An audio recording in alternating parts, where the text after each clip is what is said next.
He sat in a room full of applause that never learned his name, glass catching light everywhere but his eyes. Waiters flowed around him like he was furniture, and his own father, the man they all feared, kept speaking to men who could kill with a nod, while the boy's silence bloomed like a bruise.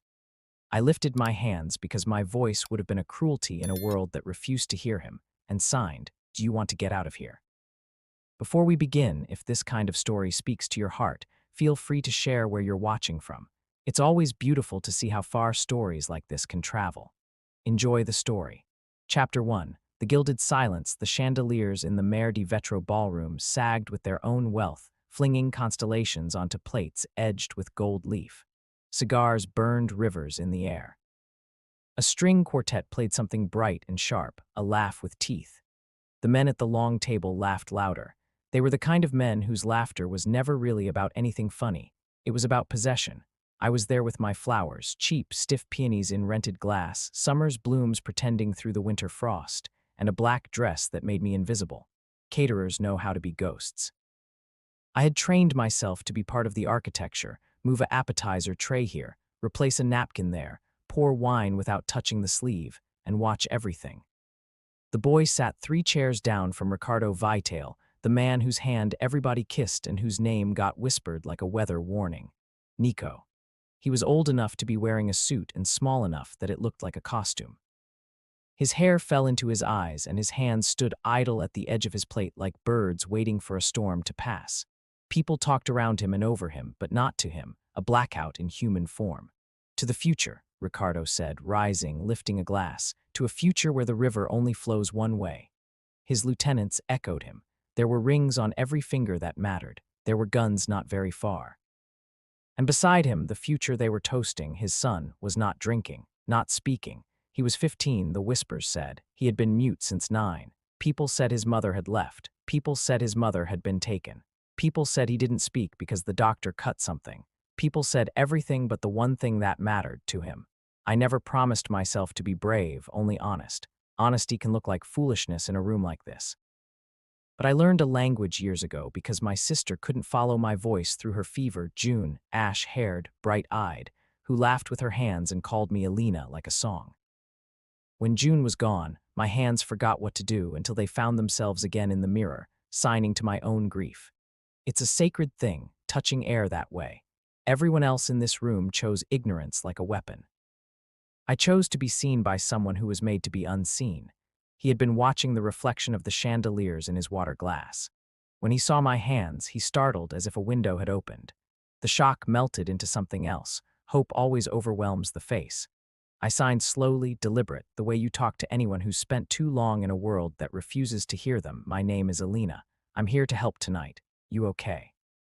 His throat worked. He didn't speak, but his hands fluttered like birds who remember the sky. He shaped the sign for okay and then hesitated, changed it, index finger brushing his lips, a silent "I don't know." He glanced to his father, to the men, to the door. "Do you want to get some air?" I asked. He looked to the windows, where the harbor was a sheet of dark stainless steel and the gulls cried like lost children. He nodded. He rose without making a sound. Nobody noticed. Nobody, except one pair of eyes in the corner, Luca, Riccardo's right hand, wolf-thin, attention curling around the room like smoke. Luca clocked me and the boy and smiled without teeth, then turned back to the men. There are smiles that mean nothing. There are smiles that are knives. On the terrace, the cold was honest. The harbor carried salt and diesel and a hint of rain. We leaned against balustrades that were older than all the men combined. Nico's hands hovered, uncertain, and then stopped hovering and began talking. "My mother taught me," he signed. His movements were a little rusty but precise. "She taught me to sign when I was small. She said, 'One day you will need it.'" His fingers trembled a little on the last word. "Need, where is she?" I asked, his mouth pressed into a scar of a smile. "Gone," he signed. The sign for gone is curving and decisive, a petal plucked, a ship disappearing into fog.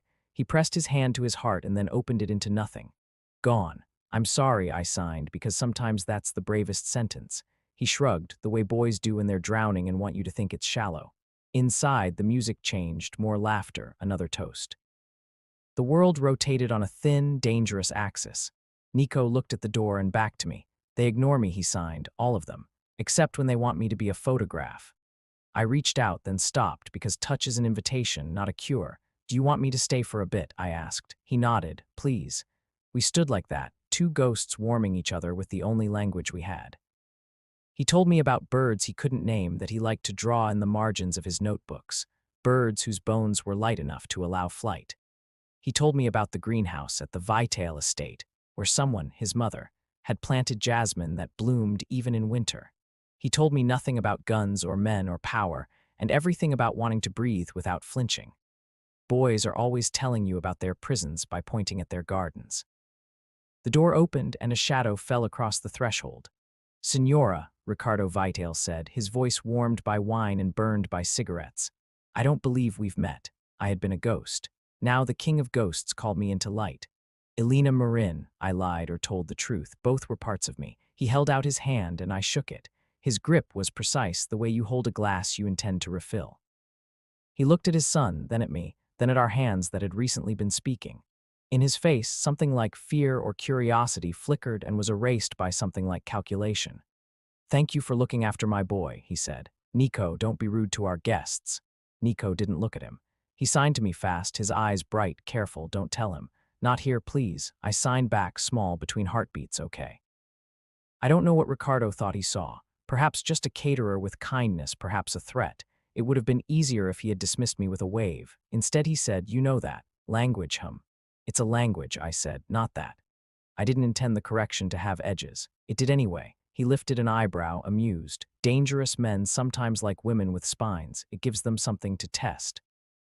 You teach? He asked. Sometimes. He nodded as if arranging flowers in his head. Come for coffee at my house tomorrow, he said. We might make an arrangement.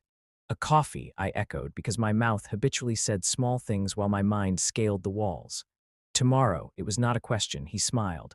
Tomorrow, men like him didn't ask. The calendar belonged to them. He took his son's elbow, not unkindly.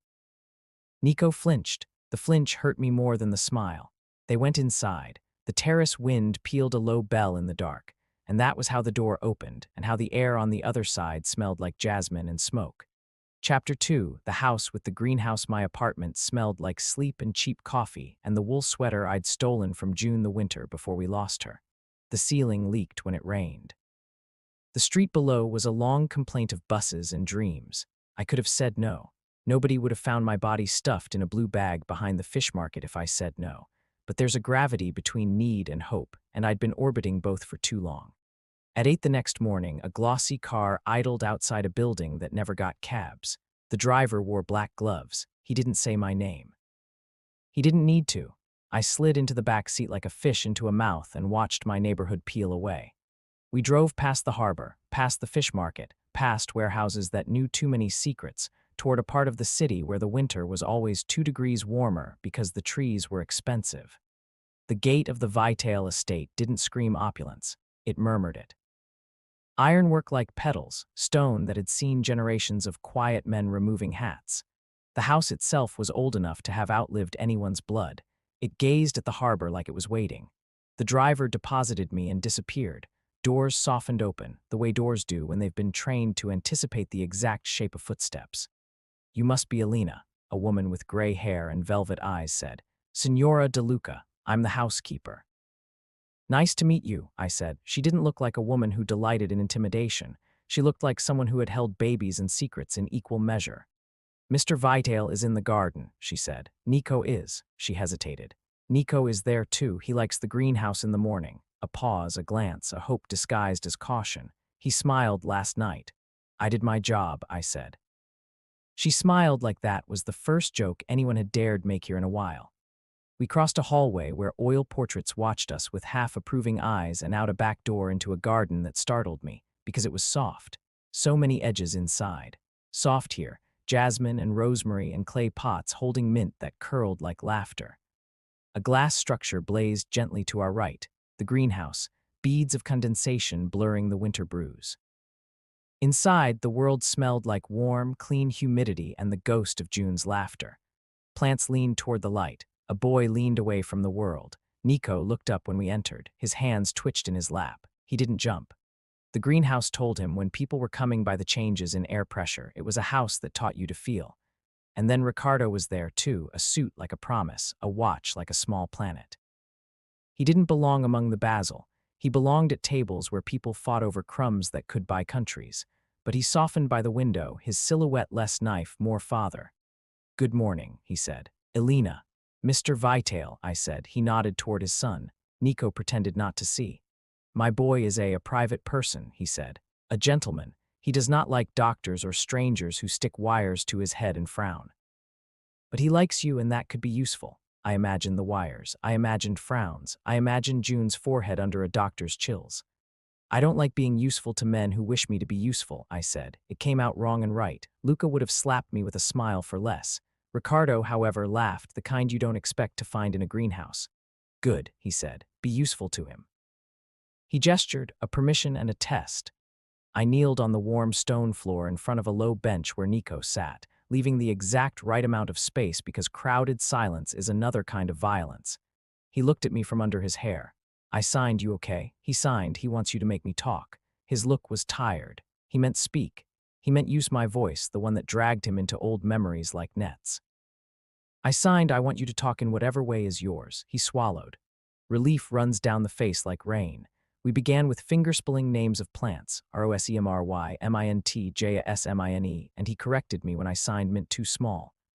I threw a leaf at him, and he laughed silently, shoulders shaking. Outside the glass, the world was winter. Inside, we made summer with our hands. The housekeeper brought coffee. Ricardo watched us for a while, eyes calculating and something else through his calculation, longing looks like impatience when you've practiced denial.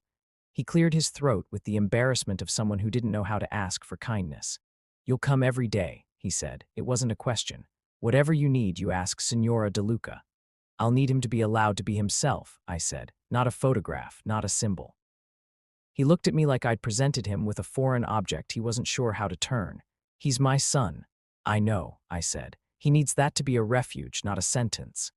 He looked at his boy, who had the exact shape of his eyes but not the world behind them. Something in his jaw loosened. He nodded once, a man remembering a promise he hadn't known he made. "Okay," he said. As I left that first day, after 2 hours of signing and tasting herbs and drawing birds in the dirt with our fingers, Luca appeared in a doorway like a substitution for a draft. Up close, he was all elegance and bones. "You think you are rescuing him," he said, his voice marinated in an accent that clung to money. "But you are just another mouth at the table." His smile was the only cold thing in the greenhouse. "I don't eat," I said. "I teach." He leaned in as if to smell me. "You smell like trouble." "Then maybe move upwind," I said, and walked away. My knees were shaking. You don't get points for bravery you have to talk yourself into in the bathroom mirror. Chapter 3, The Edges of Kindness Days Blurred Selectively. The greenhouse became the spine of my mornings. We built vocabulary like birds build nests, one twig at a time, held together by spit and heart. Nico's humor woke from hibernation. He signed sarcasm like a subtler form of prayer. He wrote when signing got tired. He drew. He had a book filled with sketches of hands mid-speech, hands talking to each other across gaps of white, hands blurred like they were moving too quickly for paper. "Who taught you that sign?" I asked once when he used an old-fashioned variant, his fingers curling in a way that felt antique. He glanced at the basil, then at the corner of the greenhouse where the glass had fogged into a heart. His hands slowed into reverence. "My mother," he signed. "She said there are words that don't exist with the mouth. She said the mouth is a liar." "What did your father say?" I asked. "He said nothing," he signed. "Sometimes the loudest noise I remember is his quiet." I learned slowly the geography of this family, the housekeeper who had known Ricardo's mother, the cook who told me in whispers that Nico had been a hurricane of words before he was 9, and then he had been a calm sea that never moved, the driver who wore gloves because his hands had once known a very different steering wheel, the men at the gate who watched my wrists as if my pulse might be contraband. Ricardo watched, too, sometimes uninvited, sometimes invited by the way it made him less frightening. He tried, clumsy, to greet his son in sign once, fingers crooked, elbows too high. "Hello, father." A flabby approximation. Nico's face flickered. He corrected him gently. Ricardo laughed like someone had told a joke at his expense, and then he went inside and smoked until the smear of fear on his lip faded. "You expect me to sit and gesticulate like a cartoon," he said to me one afternoon when we sat over coffee in his office, the city a painting beyond the glass. His desk smelled faintly of lemon oil and regret. "He is a Vitale," He needs a voice that men cannot pretend not to hear. He has one, I said. You're not listening. He looked at me as if I had slapped him, then relaxed. He had never been slapped, I could tell. He had been shot at, lied to, worshipped, betrayed. He had not been told he was failing as a father by a woman who placed flowers on tables. When I was his age, he began, and I braced for theatrics. I had already. He searched for a finish and found none he wanted to say. He drained his coffee. I don't know how to talk to him. Ask him if he wants to plant tomatoes, I said. Ask him if he wants to watch football. Ask him if he wants you to sit and drink tea with him without touching your phone. The house does not get reception for the phone, he said, distracted, then noticed the joke I hadn't intended to make. He smiled. There was a man inside the monument. People forget statues are just hardened men. He tried. He sat in the greenhouse and watched his son sign to me and signed clumsily back. He asked if the basil needed more water. He watched birds. He told me once quietly that when Nico had been born, he had been convinced he was going to drop him and break him. I told his mother to hold him, he said. I was afraid of something so small needing me. Your son doesn't need you to know what to say, I said. He needs you to stay. I can stay, he said with the easy arrogance of a man used to being where he wished, but his face betrayed a glitch, a recognition, of meetings, of enemies, of schedules that made a liar of stay. Luca, always an audience, always a blade, would appear in doorways, tilt his head and leave. His eyes were coins not quite melted by the pot. I didn't know from where the first sense of wrongness came. Maybe it was the way his smile never reached his eyes when he watched Ricardo and Nico together. Maybe it was the way he flinched, not visibly, a micro-flinch, when the cook mentioned Signora Alyssa, the mother, the gone. Days layered. My hands spoke and learned to be quiet when silence was language too. At night, I went back to my apartment, wrote notes about what signs Nico needed to learn next, and taught myself to breathe the way I used to when June and I lay awake at night practicing secret phrases in the dark. You okay? I'm okay. I'm scared. Me too. We made our own Morse code out of air. One night, I turned a corner near my building, and a man stepped out of the alley with the casual menace of someone who thought he was owed every street. Elena, he said. His coat was too nice for the neighborhood. His shoes were monsters. I don't know you, I lied. You don't have to, but my boss knows Mr. Vitale, and my boss says it's interesting that a girl who used to put flowers on tables is now in his house every day. He smiled. It was not a plan. It was the kind of smile that happens before plans and after funerals. We have ears in the wall, but not everywhere. You want to make your rent for the next decade.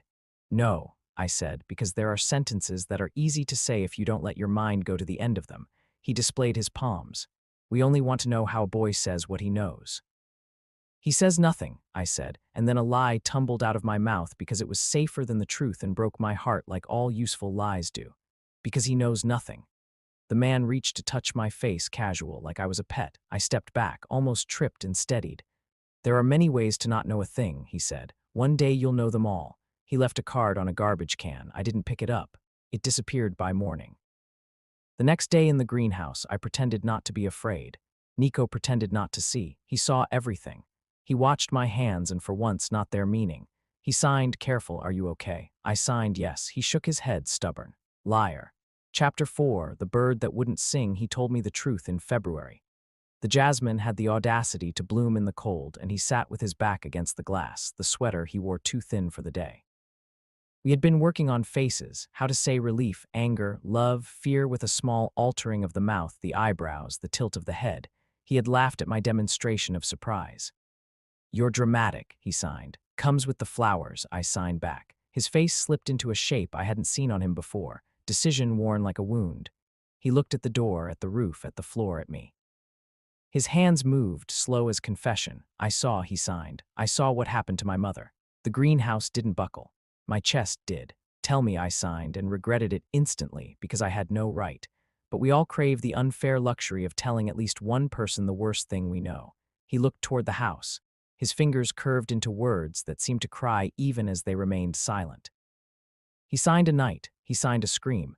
He signed his mother's hair down like a dark river. He signed hands that weren't his father's. He signed Luca. He saw a name. He saw me see it. He looked like he'd puked up the ocean. He signed. I heard a sound like an apple breaking. He signed. I hid in the closet, but the door didn't close all the way. He signed. I saw Luca's shoes. I saw the ring on his finger. It made a dent in my mother's skin. He signed. I tried to scream. Nothing came. I tried again. Nothing came. I didn't speak after that because I'm afraid if I open my mouth the sound will never stop. And then he signed something else, unexpected. My mother told me to learn to be silent. She said, "Survival is sometimes blind, sometimes it is mute." The sign for mute is a flat hand closing like an envelope. My hands shook. I caught them and held them steady. "Thank you," I signed. "Thank you for telling me." He stared at me like I'd offered him a bridge across a valley he'd been mapping for years. I didn't sleep that night. I wrote and crossed out a text to Ricardo. I wrote and never sent an email to the police. I counted breaths until bloodless dawn. When morning came, my coffee tasted like guilt.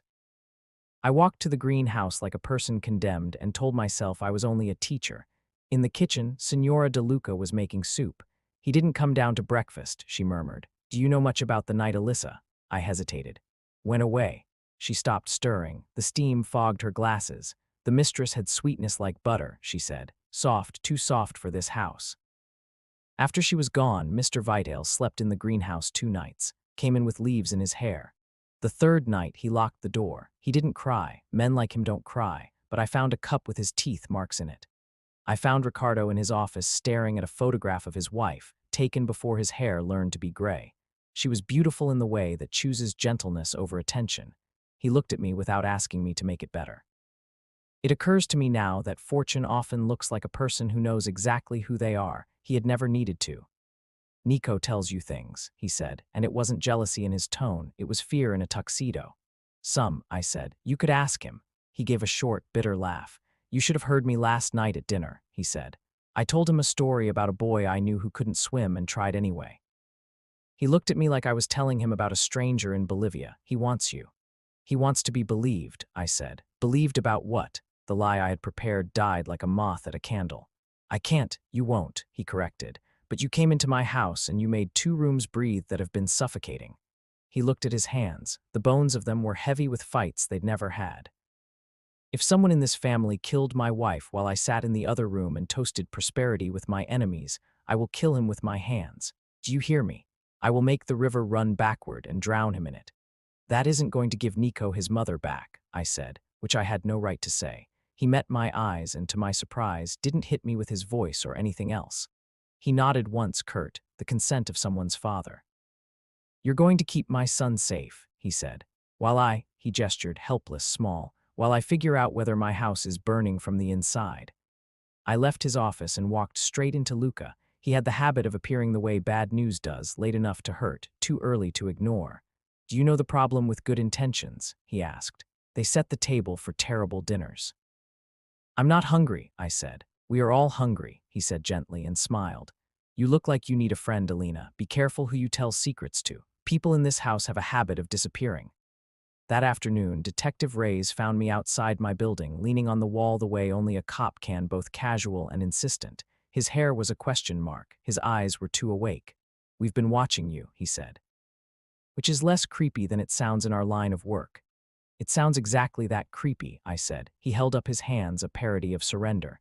"You're the sign lady," he said. "Good for you and for him. There are not a lot of good people in this story. I try to collect them when I find them." "I'm not a saint," I said. "Never asked you to be. Saints are useless. They die early. I want stubborn people with flaws." He looked past me at the harbor, at the gulls falling like paper into the air. "We have reason to believe someone very close to Ricardo Vidal killed his wife. We have reason to believe the boy saw something. We have reason to believe the boy has not been believed." "That's 3 reasons," I said. "You can count," he said, almost smiling. "We could put you in witness protection so fast you'd think you were a magic trick." "You don't even know if I know anything," I said. He grinned. "You just told me you do." And then, kindly, "You don't have to tell me his secrets. Just keep him alive long enough to tell them himself." I wish I could report that I went straight to Ricardo and told him Luca was a snake wearing his tie. I wish I could say I walked to the police station and put my hand on a Bible and spoke in a voice that didn't shake. Instead, I went home and opened my sister's old box and took out some of her notes on sign language, the ones she wrote when she was 12, and I cried into them like a sister who never learned the right words in time. This story has a lot of bravery in it. It also has a lot of fear. Chapter 5. Gardens with Gates Nico, and I started meeting not only in the greenhouse, but in a stupidly opulent library that smelled of smoke and leather and men's lies.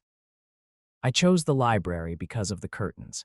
If there's one thing I learned in a half year of teaching in a city that eats people for breakfast, it is that curtains act as witnesses.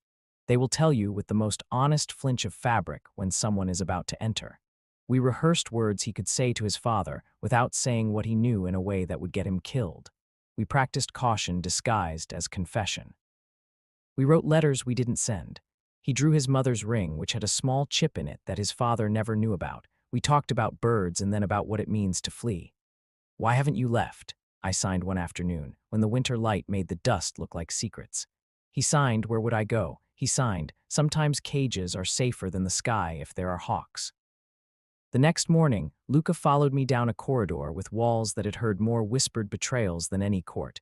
"You're changing him," he said pleasantly. "We can't have that. People who change get hurt in this family." "I'm not that important," I said, and he laughed. "That's true," he said cheerfully, "and it's adorable that you think that helps." That afternoon, I found a folded scrap of paper under a pot in the greenhouse. Nico's block letters were careful, "Do not be alone." My heart did a trick that had no name. I started sleeping with my phone on my chest. I started noticing shadows that had been there yesterday. I started packing a bag mentally at all times: toothpaste, June's sweater, 3 of Nico's drawings, the one photo of my mother that showed her laughing through a mouthful of cake. I told myself that this was paranoid. Paranoia has saved more lives than hope ever has. That is not an endorsement, that is a grief. Ricardo grew quieter. He moved like a man walking on a river that had just frozen. Detectives circled. Rivals waited. Trust is a luxury in a house like his, and suspicion is filth. He tried once to ask me how to sign "I don't know." I showed him. He tried very hard not to know. The attack came on a Tuesday. They always do. Tuesdays know how to hide knives in the middle of the week. We were in the greenhouse. The jasmine had grown tired of being brave. It drooped. Nico was drawing a bird with a bigger beak than necessary. I was signing a joke about how my neighbor's cat had learned to open the refrigerator. Then the glass seamed itself with cracks. Gunshots don't sound like movies in a glass house. They sound like the sky having a seizure. We dove. Nico fell behind a table. I covered him with my body. I heard men's shouts, the jerk of footsteps on gravel. It was over in 15 seconds. The shattering went on. Silence swelled like a wound. Ricardo arrived, running, hair in disarray, tie a question mark, mouth a cathedral of terrible prayers. He saw us in the rubble of glass and green. He knelt in front of his boy and checked, clumsy, for blood, then touched my shoulder like a human being, not a king. "Are you hurt?" "Glass," I said. My palms dripped honesty. Luca appeared, breathless and immaculate, the way men in movies do, and knelt too close. "Inside," he said. "Now." We walked through the house like a procession at a funeral: the man whose house had been shot at, the boy who had been caged in safety and found the bars had holes, the woman who had decided to be a bridge and found herself the road. In the library, Ricardo shut the door, leaned against it, and then didn't. He turned and locked it. He looked at me with something like the first look he had given me on the terrace, a strange mixture of fear and calculation and hope. "You think it was him," he said, not making me say it. "I think a lot of things," I said. "All of them are wrong when said out loud with that many men outside your door." He closed his eyes briefly. "Say them anyway." "He knows," I said. I glanced at Nico. I had never meant to be the one to speak his confession, but he nodded, tiny, permission a bruise. "Nico saw," I said. "He saw Luca with your wife that night. He saw more than a conversation." Ricardo's face did something I can't describe because it wasn't just anger or grief. It was a man watching the map of his kingdom rearrange itself under his feet. It was a father realizing he'd been telling stories to a son whose silence was protecting him from a greater horror. "Elena," Luca said from the door, and I flinched. I hadn't heard it open. That was a new fear. He smiled like a miracle in reverse.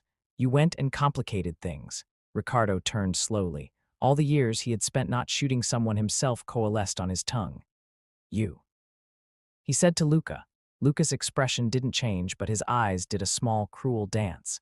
"You built a throne and thought yourself immune," he said. "Elissa was going to ruin you. She was going to the police. Your son heard her on the phone, didn't you?" He looked at Nico. "We do not abide traitors." Nico was shaking. He signed to me, fingers spitting lightning. My mother was not a traitor. She wanted me out. "She wanted me safe. She was giving you away from him," Luca said. "We could have made you a prince. She wanted you to be a clerk." He spat the last word like the tooth he would never lose. Ricardo's face fell into a shape I'd never seen on him, destroyed. "I would have let her go," he said. The quiet of it made it his most dangerous sentence. I would have let her take him to somewhere with no reception and baked bread.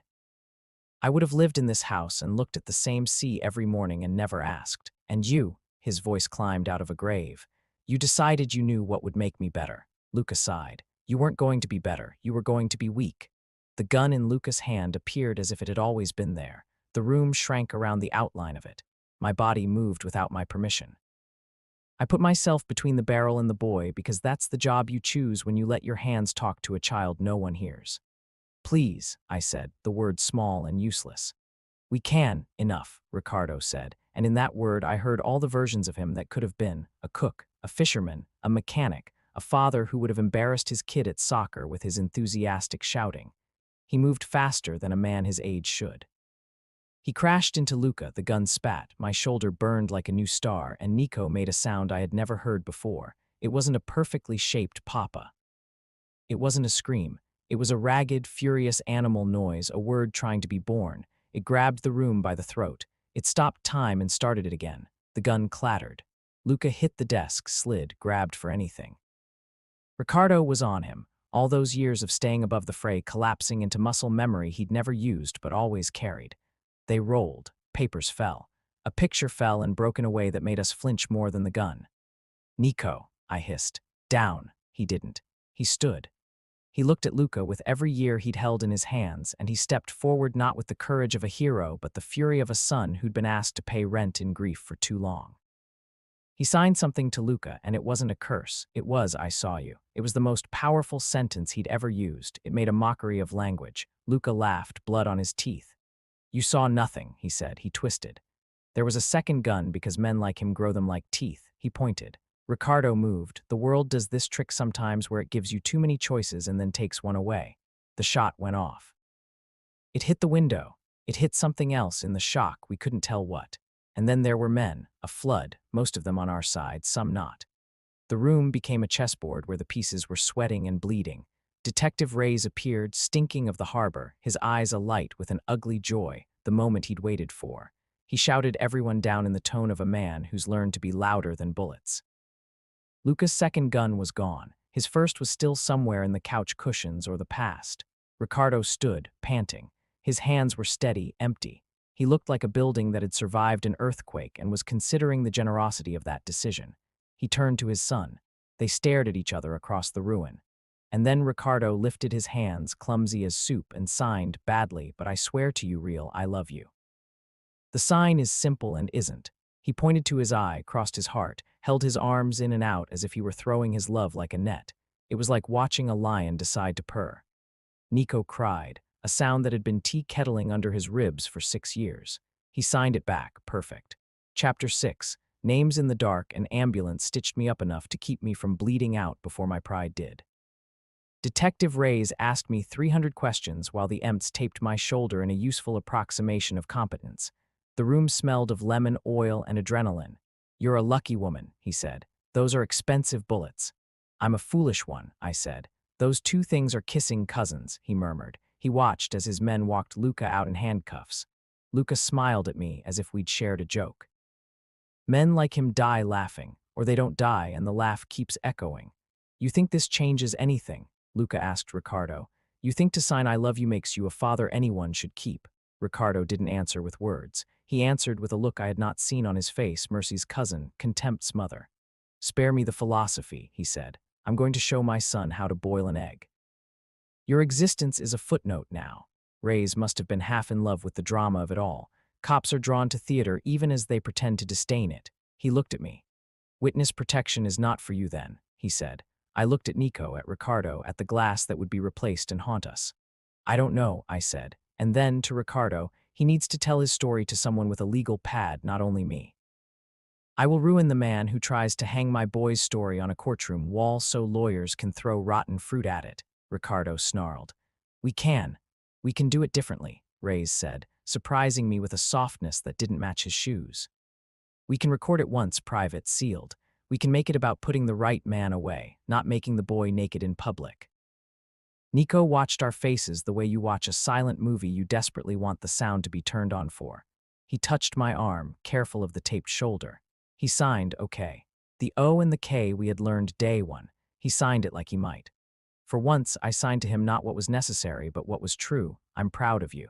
He made a face as if I'd fed him something too sweet and loved it anyway. And then it all complicated again, because that is how endings happen.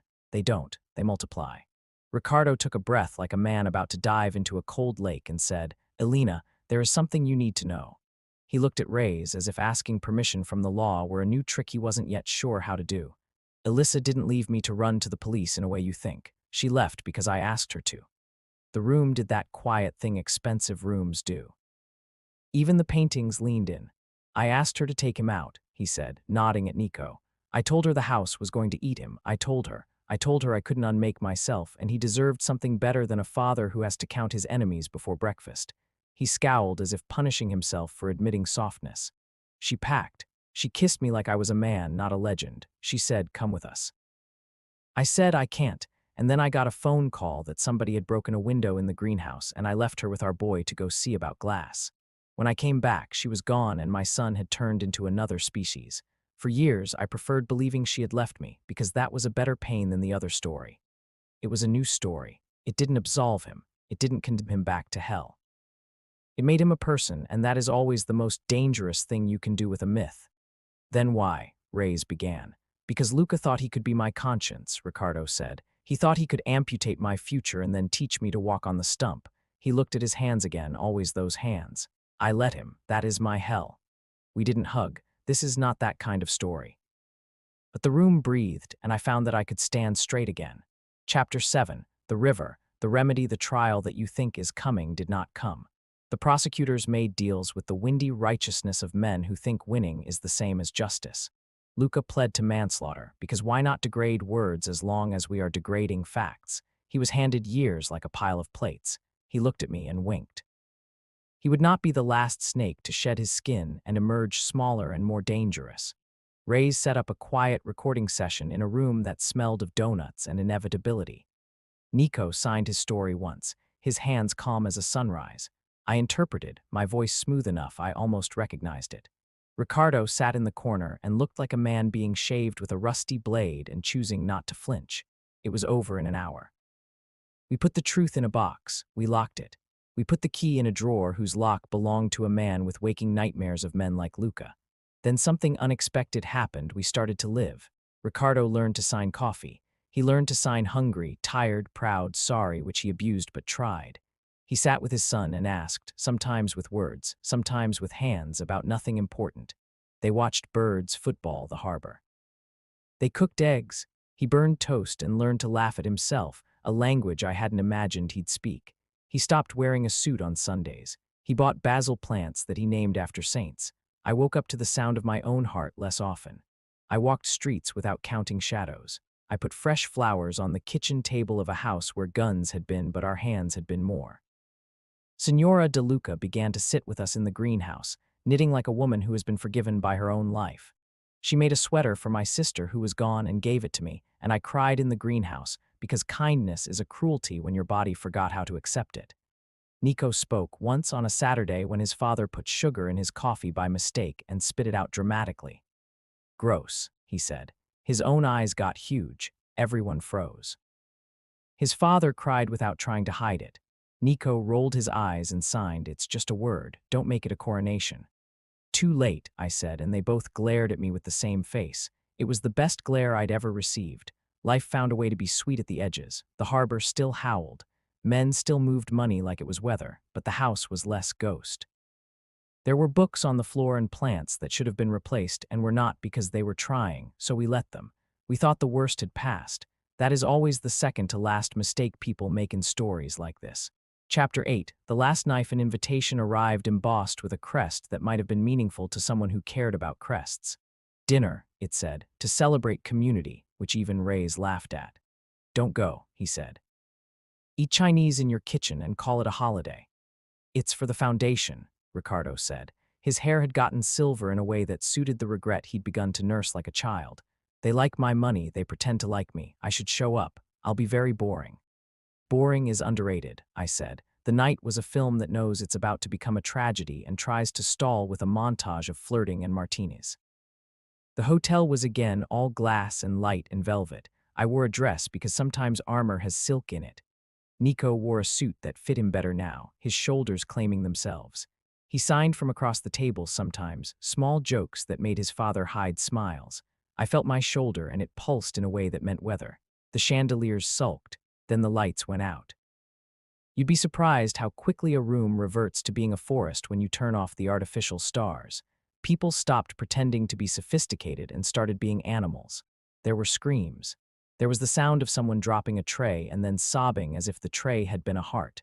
I didn't think of June. I thought of the greenhouse. I thought of glass breaking.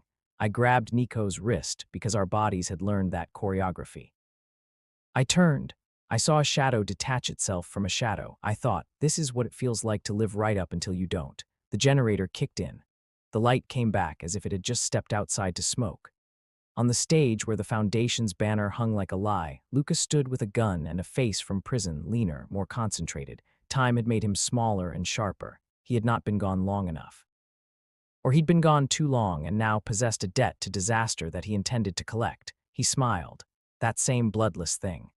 "Did you miss me?" he asked the room. The room did not answer because the room, collectively, wished to live. Rays yelled something. Men ducked. Money scattered because money is always flammable.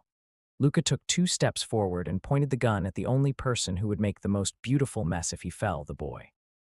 He always pointed at the boy. Evil has no imagination except what is most cruel. "Move and he dies," Luca said, and for once a cliché meant exactly what it has always meant. Nico didn't wait for permission. He stepped onto a chair. He raised his hands. He signed, theatrical and precise, projecting the way he had learned to when the other person didn't know the value of distance. "You ruined my father. You killed my mother. You will not finish me." Luca laughed, wild. "I will end your bloodline." "No," Ricardo said from behind me. His voice carried the weight of 1,000 bad decisions and one good one. He stepped into the aisle. He raised his hands, clumsy sign bending like grass in wind, "Take me." Luca looked at him with something that might have been admiration if he'd been capable of it. "As always," he said, "you are a man of gestures." That was when the other surprise arrived, not on a white horse, not on a cloud, not in a feint. It was the housekeeper, Signora De Luca, who had raised more men than she'd cooked for. She was small. She was old. She walked in front of Ricardo like a mother. "No," she said, "you will not take any more of my boys." Luca blinked, amused by the triviality of courage. The pause was enough. Rays moved the way cops only move in stories when they have a life to lose. He tackled Luca. The gun fired. All of us flinched. The bullet found a shoulder, not mine, not Nico's, Ricardo's. He went down like a tree deciding to sleep. The room shrieked. Luca disappeared under a pile of men and hatred. I didn't watch him this time. I kneeled next to Ricardo. His blood was hot and real and the exact color of February on a bad day.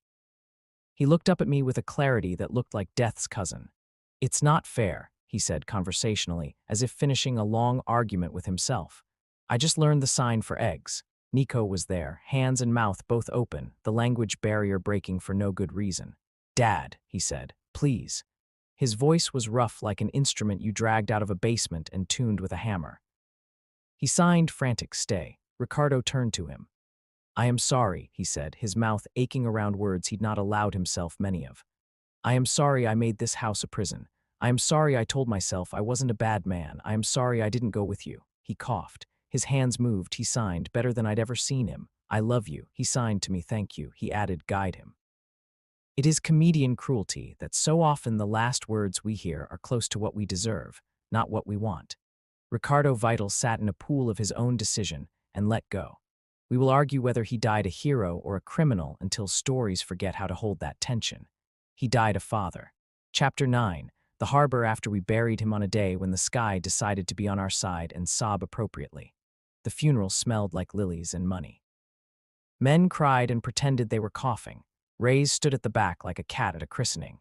Luca was an absence we could feel, locked in a place that turned men into noise. Nico wore a sweater instead of a suit, the one Signora De Luca had finished with June's yarn. He stood like a field that had been plowed by war and looked at the coffin and then at the sea and then at his hands. He did not speak. He did not need to. He signed to the water. He signed to the birds. He signed to the air where his father had been.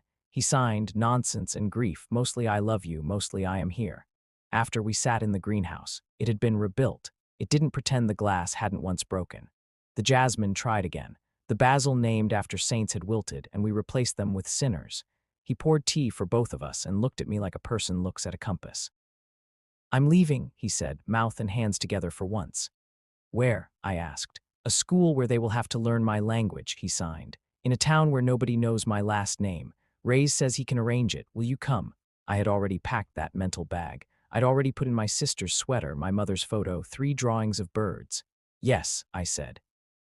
I thought of June, of her hands, of the way she used to sign courage as if it were something you could drink. I thought of the boy in the chandelier room, of the air that night on the terrace. Yes, we left at night because it skirted the knife edge of drama and because it felt safer. The harbor watched. The house whispered. Signora De Luca packed us sandwiches and her eyes. Reyes drove us to a place where the buildings were smaller and the sky didn't carry as much noise. He gave me a number. He gave me a hug. He told me not to be a hero. It was both advice and prayer. In the new town, the air was quieter. The school had 1 teacher who already knew sign and 2 who wanted to learn. We showed them how to do hello, sorry, please, thank you, stay, go again. Nico made friends who didn't have last names that carried thunder. He drew birds who didn't want to be metaphors anymore. He called me sometimes with his mouth. He said Alina. He said coffee. He said more. He began to build a voice that did not owe anyone anything. We planted basil in a pot that cracked with the first frost and loved it anyway. We burned toast and laughed. We kept a picture of a man in a frame and didn't make him a saint because saints are useless. We made him a father so he could continue to be complicated. We made our own rituals in a house that had never learned to lock properly because nothing is trying to force its way in. We learned to sleep. Sometimes at night, I stood on the small back steps and smelled the air. Somewhere far away, the harbor caught light, then lost it again. Somewhere a man in a suit was making a bad decision. Somewhere a housekeeper was knitting a sleeve and remembering the boys she had saved and the ones she hadn't. Somewhere a cop was deciding whether to keep his badge another year. Somewhere in me, June lifted her hands and clapped softly at how we had kept going. People still tell the story like it's a fairy tale. They say she saw everyone ignore the Mafia boss's mute son until she spoke to him through sign language, and then she saved them both. That makes me angry once a week. I didn't save him. He saved himself. He needed a witness, and I needed a purpose. He needed a way to turn his inside world into something his father could enter. I needed to remember that my hands could bring something into existence besides grief. On the 1-year anniversary of the night in the greenhouse, Nico found me outside the school. He held out a piece of paper. On it, he had drawn his mother with birds coming out of her hands and his father with basil growing out of his pockets and me with my hair doing what it does when the weather is being rude. At the bottom, he had signed in perfect, awkward 13-year-old grammar, "We are not done. We are more." I laughed and cried. He rolled his eyes and thrust the drawing into my jacket. "Gross," he said, because he loved continuity as much as any writer. "Come on," I said. "We'll miss the bus." We ran. We caught it. Outside the window, the sky did one of those tricks that make you think it's a beginning, even when you know life doesn't ever really slice itself neatly like that. The sun made promises it couldn't keep but still seemed worth believing. The bus turned. The town opened. The boy sat beside me and signed a joke about a bird forgetting how to fly until someone reminded it that falling and flying are sometimes the same word, depending on your angle. I signed back that the bird was wrong. Flying and falling are the same motion until you decide not to hit the ground. He smirked, because teenagers are allergic to metaphors. He reached across the seat for my hand, the way he did sometimes when the world got slippery. I let him take it. My palm hummed with old scars and new blood. If you'd told me on the night of the chandeliers and the cheap peonies that this would be the rest, I would have told you were trying too hard to write a happy ending. This isn't happy. It's true. There's a difference. We got off at our stop. The town smelled like bread and rain. He signed ready. I signed always. And we were our own future, unblessed by saints, unmarked by crests. A boy who had once swallowed his own voice now teaching 3 kids at a time to sign thank you to a world that had given him too little but not nothing. We were more. We have been more every day since. When people call him the mute son of the man they buried with too much pomp, he signs his name, laughs, and tells them, "I just speak with my hands. I speak with my eyes. I speak with the part of me you can't ignore anymore." He grows. He builds, he loves. Once, not very long ago, he signed in the kitchen with basil and burned toast in the rain at the windows. I forgave him. Who? I asked. He rolled his eyes, that lovely gesture. He blinked slowly like he had to find a better word. Then he signed simple, both of them, and a third. I couldn't breathe for a minute, then I could. Then I laughed because my body had learned to survive laughing. The kettle shrieked, we turned it off. The day went on. We went with it, carrying our language where everyone could see. If this story had to end somewhere, let it end here, with the kitchen light soft on our hands, the rain arguing with the roof, and a boy who once disappeared so thoroughly he could have been a rumor, signing something so ordinary and so monumental you could miss it if you blink. Again. Again. Again.